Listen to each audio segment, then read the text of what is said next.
Há algumas semanas, eu acho que uns 15 dias, eu apareci por aqui falando sobre os efeitos do treinamento resistido, ou seja, musculação, realizada com restrição de fluxo sanguíneo e baixa carga nos ganhos de força muscular.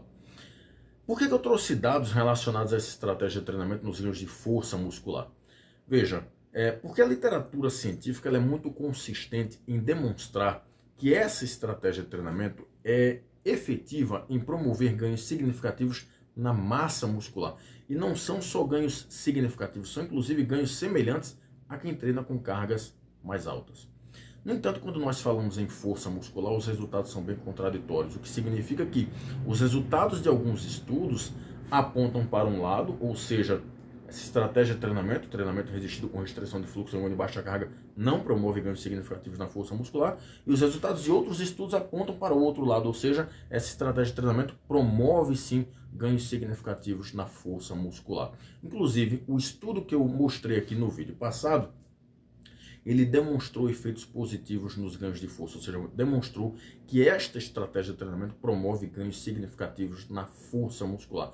Isso não significa que porque eu demonstrei um artigo para vocês, a literatura deixou de ser contraditória. A literatura continua contraditória. Eu apenas demonstrei um estudo que apontou para um lado, para o ganho e um ganho significativo na força muscular.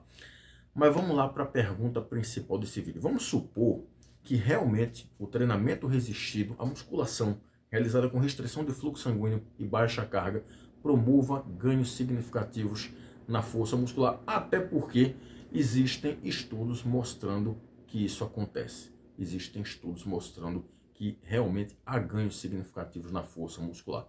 Eu tenho duas perguntas aqui para esse vídeo. Qual a menor carga que eu posso utilizar? Qual a menor carga de treinamento que eu posso utilizar para promover ganhos significativos na força muscular? Claro que essa carga vai ser utilizada com restrição de fluxo sanguíneo. E qual a pressão mínima, a pressão de oclusão mínima que eu posso utilizar para promover ganhos significativos na força muscular? Deixa eu juntar as duas perguntas agora.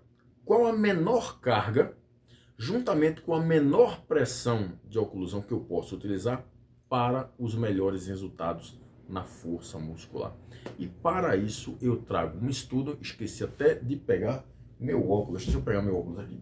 Eu trouxe um estudo hoje, publicado por pesquisadores do Reino Unido. Esse estudo foi publicado em 2022, eu vou colocar aqui para você ver, né? Ele foi publicado por 2 autores apenas, se não me engano, vou colocar aqui para você ver direitinho. Foi uma revisão sistemática e meta-análise, onde eles pegaram 21 estudos que faziam exatamente essa pergunta. Qual a menor carga de treinamento, juntamente com a menor pressão de oclusão, a menor pressão de restrição, né, que juntas promoveriam os melhores resultados nos ganhos de força muscular. Quando juntou esses 21 estudos, dava um total aí de 590 pessoas. E os protocolos de treinamento mais comumente utilizados nesses 21 estudos consistiam em fazer 4 séries de 30, 15, 15 e 15 repetições. É o protocolo geralmente mais padrão quando se utiliza o treinamento resistido com restrição de fluxo sanguíneo e carga baixa. As pressões de oclusão variavam entre 40% da pressão de oclusão, que é uma pressão bem fraquinha, até mais de 100% da pressão de oclusão, que é uma pressão muito forte. As cargas de treinamento também variavam muito. Então tinha carga aí de 15% de 1 RM, que é uma carga extremamente leve, até cargas de 80% de 1 RM, que são cargas altas. Então veja que a amplitude de pressão de oclusão foi grande e a amplitude de cargas também foi grande, dependendo do estudo analisado. E aí quais foram os resultados? Você tem 4 resultados, nós temos 4 resultados principais. O primeiro é que a carga de 30% de 1 RM com restrição de fluxo sanguíneo promove ganhos significativos na força muscular e ganhos inclusive semelhantes a quem treina com carga alta. E eu vou repetir esse achado. A carga de 30% de 1 RM foi a menor carga possível que promoveu ganhos significativos na força muscular, e esses ganhos inclusive foram semelhantes a quem treina com cargas altas. No entanto, quando se utilizou a carga de 40% de 1 RM, ou seja, quando se aumentou um pouquinho mais a carga, claro que também com restrição de fluxo sanguíneo, esses resultados foram até melhores. Então, se a gente for pensar na carga mínima para promover resultados semelhantes, 30% do RM. Se a gente quiser resultados até um pouco mais superiores a quem treina com cargas altas, 40% de um RM. Isso se você for utilizar juntamente com a restrição de fluxo sanguíneo.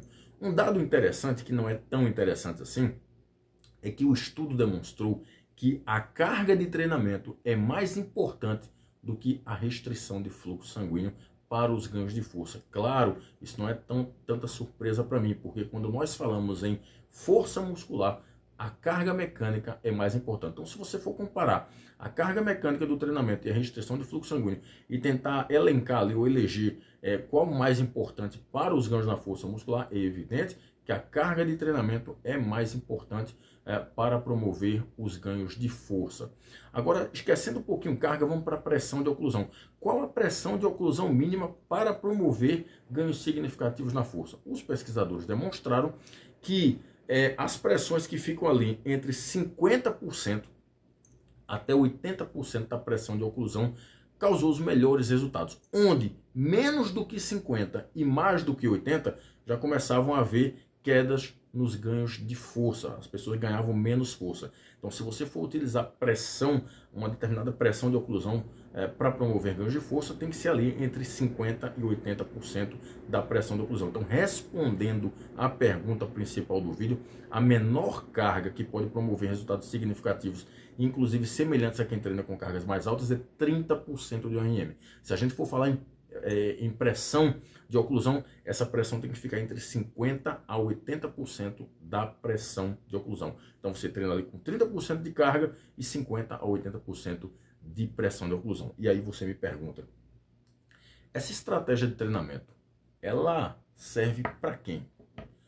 Bem, nós temos várias aplicabilidades. Em primeiro lugar, ela pode ser uma estratégia de treinamento a mais para se lançar mão em indivíduos normais, jovens e saudáveis. Você tem um método a mais para usar no teu planejamento de treinamento e que pode conseguir ganhos significativos na massa muscular e na força muscular, inclusive semelhantes a quem treina com cargas mais altas.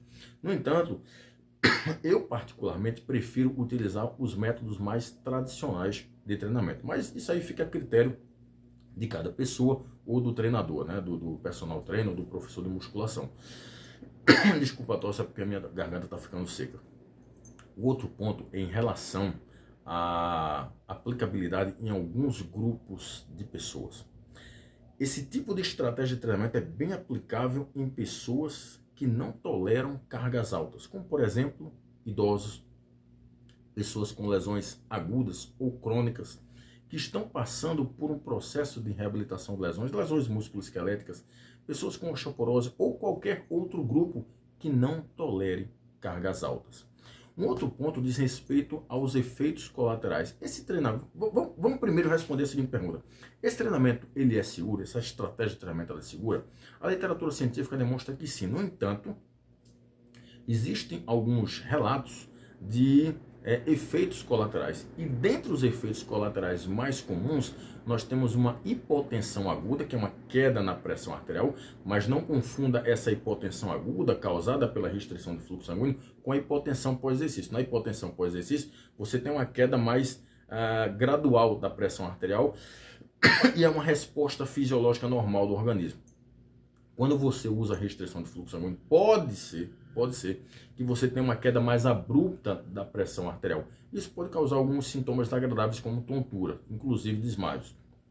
O outro ponto é que você tem uma redução da complacência arterial. A complacência arterial diz respeito basicamente à elasticidade dos vasos. Quando um vaso perde elasticidade, você tem uma redução, ou melhor, um aumento na resistência vascular periférica. Quando você tem um aumento na resistência vascular periférica, o fluxo sanguíneo ele ocorre de uma maneira mais difícil, mais dificultosa, fazendo com que aumente a pressão arterial.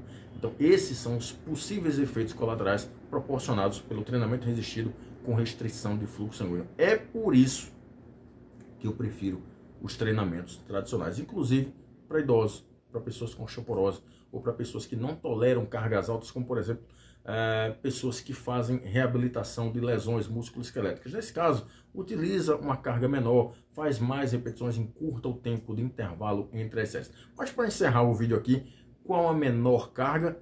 30% RM. Qual a menor pressão possível?